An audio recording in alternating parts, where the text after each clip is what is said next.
ఉభయ తెలుగు రాష్ట్రాల్లో పండించే కూరగాయల పంటల్లో చిక్కుడు ఒకటి. వీటిలో అనేక రకాలు ఉన్నప్పటికీ పందిర్లు అవసరం లేని పొద చిక్కుడు సాగు విస్తీర్ణం అధికంగా ఉంది.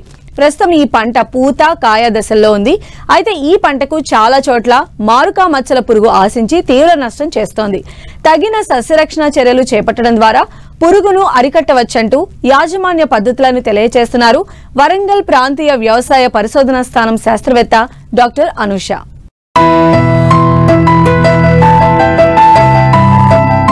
చిక్కుడుకు మార్కెట్లో మంచి డిమాండ్ ఉంది.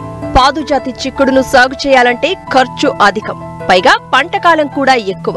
దీంతో చాలా మంది రైతులు 120 నుండి 150 రోజుల్లో చేతికొచ్చే పొద చిక్కుడు లేదా చెట్టు చిక్కుడును అధికంగా సాగు చేస్తున్నారు. ఎకరానికి 4 నుండి 5 టన్నుల దిగుబడినిచ్చే ఈ పంటలో పూత పిందె దశ చాలా కీలకం. ప్రస్తుతం చిరు జల్లులతో వాతావరణం చల్లగా ఉండడంతో మారుక మచ్చల పురుగు దాడి చేస్తోంది. కొన్ని తోటల్లో ఇప్పటికే ఇది ఉధృతంగా ఉన్నట్లు శాస్త్రవేత్తలు గుర్తించారు. ఇది ఆశించిన ప్రాంతాల్లో రైతులు జాగ్రత్తగా ఉంటూ సమగ్ర సస్యరక్షణ చర్యలు చేపట్టినట్లయితే మంచి దిగుబడిని పొందే అవకాశం ఉంటుందని తెలియజేస్తున్నారు వరంగల్ ప్రాంతీయ వ్యవసాయ పరిశోధనా స్థానం శాస్త్రవేత్త డాక్టర్ అనూష. చిక్కుడు జాతి పంటల్లో ప్రస్తుతం మనం ఎక్కువగా మారుకా మచ్చల పురుగు యొక్క ఉధృతిని గమనించవచ్చు. ఈ మారుకా మచ్చల పురుగు అనేది మబ్బు వాతావరణం మరియు చిరుజల్లులు పడే టైంలో ఎక్కువగా కనిపిస్తుంది. దీని గుర్తింపు లక్షణాలు వచ్చేసరికి పిల్ల పురుగులు తొలుత మీగడ తెలుపు రంగులో ఉండి తర్వాతి దశలో పిల్ల పురుగుల శరీరం మీద 2 వరుసల్లో నల్లటి మచ్చలు కనిపిస్తాయి. నల్లటి మచ్చలతో పాటు సన్నని వెంట్రుకలు కూడా గమనించవచ్చు. అదే తల్లి రెక్కల పురుగులు వచ్చేసరికి ముందు జత రెక్కలు గోధుమ రంగులో ఉండి తెలుపు రంగు మచ్చ కనిపిస్తుంది. వెనుక జత రెక్కలు తెలుపు రంగులో ఉండి ముదురు రంగు అంచులు కనిపిస్తాయి. ఈ తల్లి పురుగులు పూల మీద మరియు కాయల మీద గుడ్లను పెడతాయి. ఈ గుడ్ల నుంచి పొదిగిన పిల్ల పురుగులు పంటని నష్టపరుస్తాయి.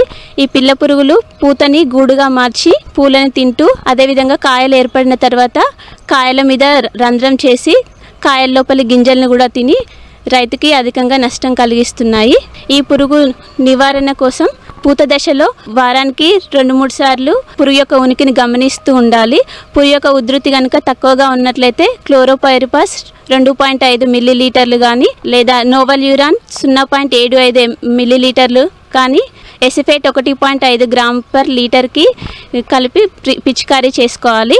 ఒకవేళ పురుగు ఉధృతి కనుక ఎక్కువగా ఉన్నట్లయితే స్పైనోసైడ్ 0.3 మిల్లీలీటర్ పర్ లీటర్కి కానీ లేదా ఫ్లూబెండియమైడ్ ఫేమ్ అనే మందు 0.3 మిల్లీలీటర్ పర్ లీటర్ కానీ లేదా లాంబ్డా సైహాలెత్రిన్ 1 మిల్లీలీటర్తో డైక్లోరోవాస్ నువాన్ అనే మందుని 1 మిల్లీలీటర్ కలిపి పిచికారీ చేసుకున్నట్లయితే ఈ పురుగు యొక్క ఉధృతిని తగ్గించుకోవచ్చు. పూత మరియు కాయ దశల్లో ఆశిస్తుంది కాబట్టి ఒకవేళ పంటలో కాయలు గనక ఉన్నట్లయితే పిచికారీ చేసిన వారం రోజుల వరకు కాయల్ని కోయరాదు.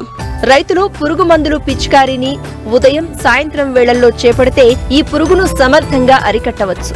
మందు పిచికారీ చేసిన వారం రోజుల వరకు చిక్కుడును కోయరాదు. పురుగు ఆశించిన కాయలను వేరుపరిచి నాణ్యమైన కాయలను మార్కెట్ చేసుకోవడం ద్వారా మంచి ధరను పొందేందుకు వీలుంటుంది.